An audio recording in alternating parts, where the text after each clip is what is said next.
Hi, everybody. Dan Illman, Matt Bernier, the DRF.com Formulator Race of the Day for Saturday, April the 29th. Happy birthday, Dad. Is race number 7 at Golden Gate Fields, 1 mile on the turf, and it's the Grade 3 San Francisco Mile. $100,000 is the purse. Let's take a look at this field. Remember, folks, head on over to the Race of the Day event page on DRF.com. Download those free Formulator past performances and handicap along with us as we take you in post position order. And the number 1, Matt, is GG Rider, and boy is he salty. 20 of 34 in the Exacta lifetime earnings of over $500,000, and he's no stranger to this race. No, rock solid. He's shown up in all of these sort of races in the past. He showed big speed last year and kind of paid the price, unfortunately. It's interesting. I don't know what you think of this horse. I wonder if at the age of 6 he's starting to lose a little bit on the fastball. I know that was only his second start off the layoff most recently. I thought he had a pretty good setup, and he just didn't kick down the lane. There was a big pace. We're going to talk about that race on April the 2nd. I know it was over the Tapeta footing, but it was a prep for the San Francisco Mile, a race that GG Rider won in 2015.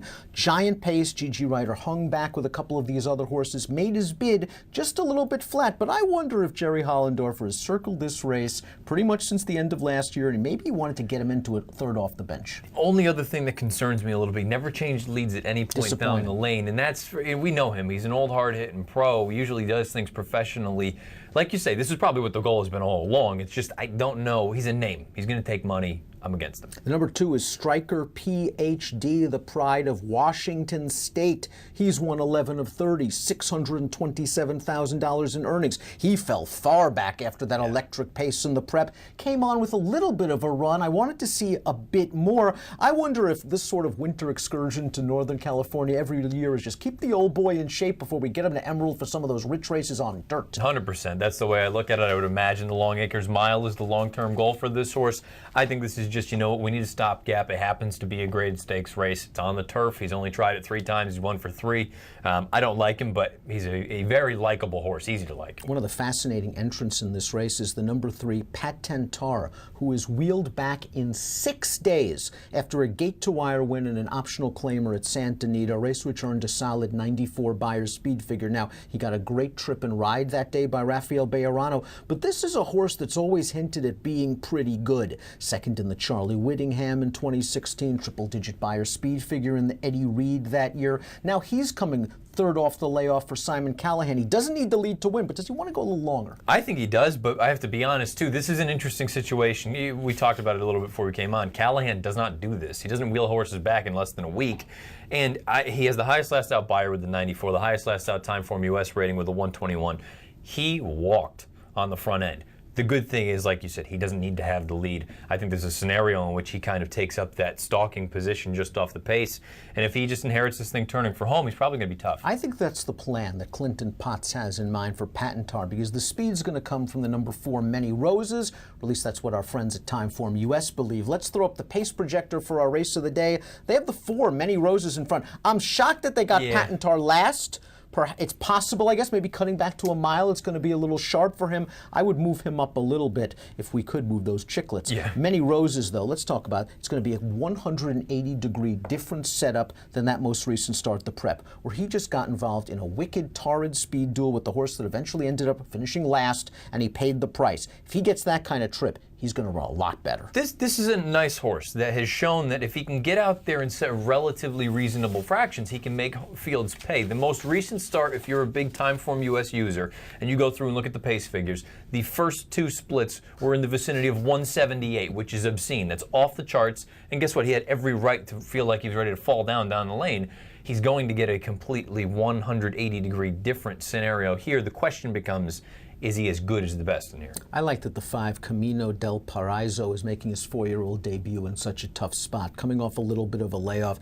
A tough beat for you in the Let It Ride Stakes. You like this horse at 8-1. He got in all kinds of traffic in the stretch that day and was only beaten 3/4 of a length by Mittersill, who came back to run second in the Mathis brothers with a 96. The 4th place horse came back to run second in a good optional claimer with a 95 Beyer. This horse has got a ton of upside potential. How sharp is he going to be off the bench? I think he's probably going to be feeling good. And the interesting thing is going to be to see where he's positioned early on, because in his races up in Northern California, he had sat 2 or 3 lengths out of it. And in his race in Southern California, he was much closer to the pace.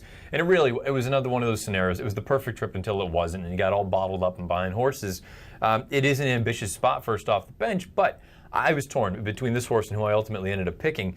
I think he's going to run very well, and I think he's going to get a good trip. The reigning and defending champion in this race is the number 6, Alert Bay, who returned off a long layoff in that prep race. He beat 4 of these common foes. He also got a great setup. Yeah. The good news for Alert Bay is he's so tactical. He's so professional. You can put him wherever you want in a race, and he can adapt to the pace scenario. I think he's automatically the horse to beat because he just shows up and runs every time. You know, we talk about all these big Grade 1 horses and the Arrowgates of the world and whatnot. The Alert Bays are the horses that don't probably get the credit they deserve, because all they do is show up and run, whether it's synth, whether it's dirt, whether it's turf, graded stake, non-graded stake, whatever it may be. I love everything about him. I wonder at this point, is he just going to be a severe underlay in this race? I think he's a nice horse. He has every right to win. I just think he's going to be too short to play. Positive formulator fact for the number 6, Alert Bay. Past 3 years, horses moving synthetic to turf off a win. 3 and up, 21%, a $3 return on investment. Rounding out the field is the number 7, Star Student, who finished second to Alert Bay, also coming from off that hot pace in that 1 mile race. This is a horse that's in consistent form.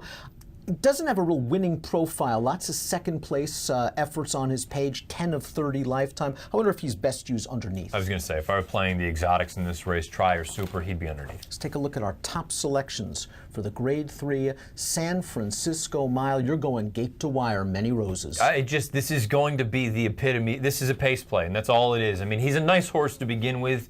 He's probably not as good as these other horses, but if you let him go out there, he can get brave if he gets out there to a comfortable lead, and it will be a complete 180 from what we saw most recently. Like I said, I really was torn between this horse and the 5, although I picked the 5 third.